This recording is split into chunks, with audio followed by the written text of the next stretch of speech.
আসসালামু আলাইকুম। অনলাইন ক্লাসের নবম ও দশম শ্রেণীর সকল শিক্ষার্থীকে আমার শুভেচ্ছা ও অভিনন্দন। আজকে আমি তোমাদেরকে ক্লাসের সবাইকে লাল গোলাপ শুভেচ্ছা জানাচ্ছি। আমি ইসমতারা খানম, সহকারী শিক্ষক, সরকারি গৈলা মডেল মাধ্যমিক বিদ্যালয়। আমি বাংলা নবম দশম শ্রেণীর বাংলা ৭১-এর দিনগুলি সম্পর্কে আলোচনা করব। এসো নিচে আমরা কিছু ছবি দেখি। দেখো ছবিগুলা কি দেখা যাচ্ছে। যুদ্ধের সময় কিভাবে পাক হানাদার বাহিনী বাঙালির উপর অত্যাচার করেছে এবং নিরীহ বাঙালিকে হত্যা করে লাশ রূপে ফেলে রেখেছে সেগুলোর ছবি দেখা যাচ্ছে। উপরের ছবিগুলো দেখে তোমরা নিশ্চয়ই যুদ্ধ সম্পর্কে কিছু ধারণা করতে পেরেছো। আজকে আমরা আলোচনা করব ৭১-এর দিনগুলো। লিখেছেন জাহানারা ইমাম। এই গল্পটি পড়ে তোমরা লেখক পরিচিতি সম্পর্কে বলতে পারবে। ১৯৭১ সালে মুক্তিযুদ্ধ সম্পর্কে বলতে পারবে।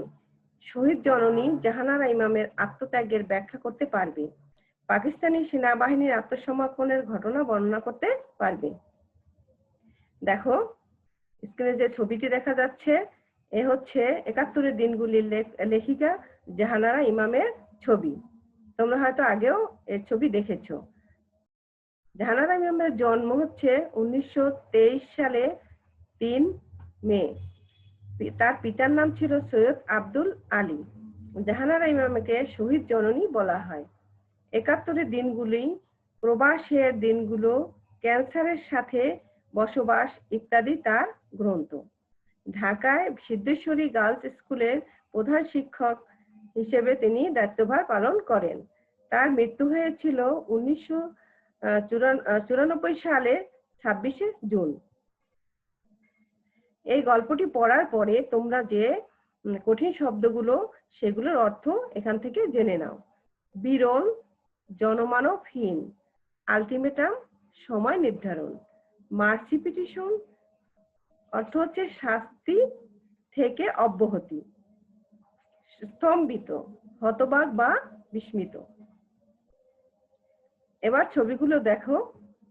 পাক হানাদার বাহিনী কিভাবে বাঙালিদের উপর নিরীহভাবে অত্যাচার করেছিল তার ছবি। ১৯৭১ সালে ২৫শে মার্চ কালো রাতে পাকিস্তানিরা বাঙালির উপর যে হত্যাযজ্ঞ চালিয়েছিল সেগুলো এখানে চিত্রায়িত হয়েছে। ৭ই মার্চের বঙ্গবন্ধু শেখ মুজিবুর রহমানের ঐতিহাসিক ভাষণ, স্বাধীনতার ঘোষণা। ১৯৭১ সালের ২৬শে মার্চ প্রথম প্রহরে বঙ্গবন্ধু শেখ মুজিবুর রহমান স্বাধীনতা ঘোষণা করেন। এর পরেই ১৯৭১ সালে মুক্তিযুদ্ধ শুরু হয়ে যায়। দেখো অস্থায়ী সরকার গঠন। ১৯৭১ সালে ১০ই এপ্রিল গঠিত হয় মুজিবনগরের সরকার। ওই দিনই মন্ত্রিসভায় আনুষ্ঠানিকভাবে বঙ্গবন্ধু স্বাধীনতা ঘোষণা এর অনুমোদন করেন। ১৯৭১ সালে ১৭ই এপ্রিল অস্থায়ী সরকারের শপথ গ্রহণ করেন এবং শপথ বাক্য পাঠ করান অধ্যাপক ইউসুফ আলী। মুক্তিবাহিনী গঠন। এরপরে শুরু হয়ে যায় মুক্তিবাহিনীর বিভিন্ন প্রতিরোধমূলক ব্যবস্থা। যেমন সরকারি পর্যায়ে ২ রকমের মুক্তিবাহিনী গঠিত হয়, একটা হচ্ছে নিয়মিত আর একটি হলো অনিয়মিত। দেখো হানাদার বাহিনীর ছবি। হানাদার বাহিনী মানে পাকিস্তানি সেনারা। এদের ছবিগুলো দেখো উপরে এবং নিচে আমাদের বাংলাদেশি মুক্তিবাহিনীর ছবি। পুরুষ মুক্তিবাহিনী এরা কিভাবে যুদ্ধ করেছিল তার ছবিটি পর্দায় দেখতে পাচ্ছ এবং এর সাথে নারী মুক্তিবাহিনীও তাদের সাথে অংশগ্রহণ করেছিল, এর ছবিও তোমরা এখানে দেখতে পাচ্ছ। এরপরে হানাদার বাহিনীর আত্মসমর্পণের মাধ্যমে সমাপ্তি ঘটে মুক্তিযুদ্ধের, সৃষ্টি হয় স্বাধীন বাংলাদেশ। এবার এসো আমরা আবারও কিছু ছবি দেখি এবং আলোচনা করি।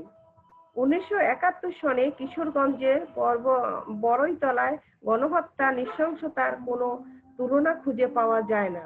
বিশ্ব সভ্যতার ইতিহাসে বর্বরচিত এই হত্যাকাণ্ডের নির্মম শিকারে পরিণত হন 366 জন প্রবাসী, মারাত্মকভাবে আহত হন আরো 134 জন।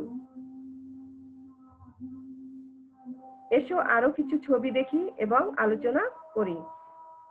যুদ্ধের 9 মাস পাকিস্তানি যে কতভাবে আমাদের নারীদের উপর নির্যাতন চালিয়েছে তা ধর্ষণ ও নির্যাতনের ঘটনাগুলো বিশ্লেষণ না করলে বোঝা যাবে না।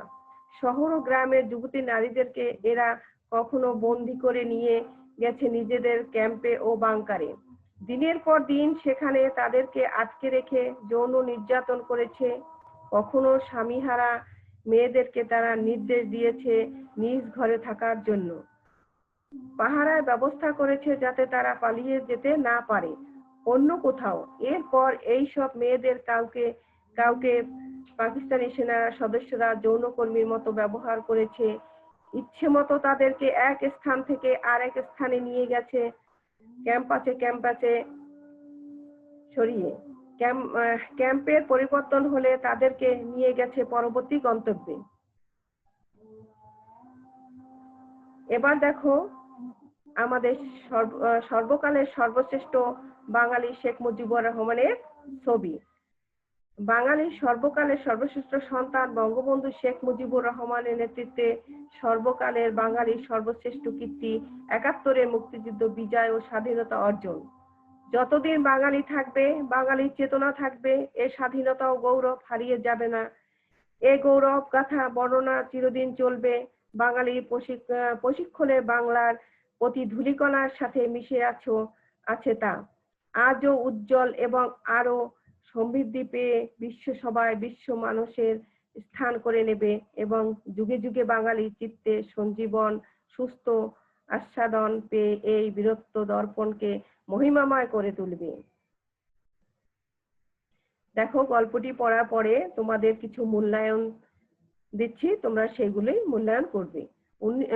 1 নম্বর হচ্ছে 17ই মে 1971 হানাদার বাহিনী কি করেছিল। 2 নম্বর জাহানারা ইমাম কাদের শাস্তির দাবিতে সংগ্রাম করেছিল। 3 গেরিলা তৎপরতা বলতে কি বোঝায়। 4 বাংলাদেশের মুক্তিযুদ্ধের কটি সেক্টর ছিল। এবার তোমাদের বাড়িতে কিছু কাজ দিচ্ছি, সেই কাজগুলি করে আনবে। 71 দিনগুলির সমগ্র অনুভবকে তোমরা জীবনে ধারণ করো কি কথাটি মূল্যায়ন করো। 16ই ডিসেম্বরে বিজয় দিবস। ক্লাসের সবাইকে ধন্যবাদ জানিয়ে শেষ করছি। আবার দেখা হবে। সবাই ভালো থাকো, সুস্থ থাকো এবং ঘরেই থাকো এবং ক্লাসগুলো ঠিকভাবে দেখো এবং বই খুলে এগুলি পড়ার চেষ্টা করবে। তো সবাইকে ধন্যবাদ।